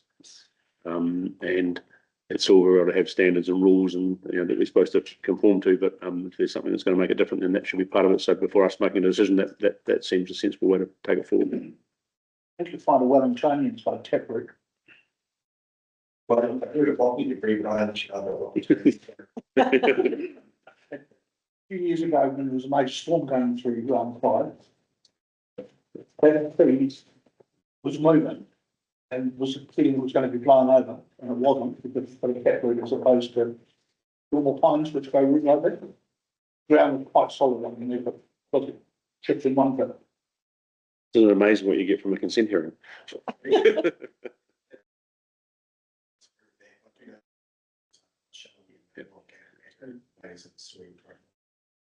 I think the important thing is you said that the issues have been traversed and worked through, and it makes more sense for you to put pen to paper to say, well, this is where we're at, and the council can then, the panel can then consider that before it makes any decision. So I think that's a sensible way to take it forward. Great. Sure. Right. Anything else I need to pick up on? No. So on that matter, the hearing is now adjourned. Yeah. Right. Thank you.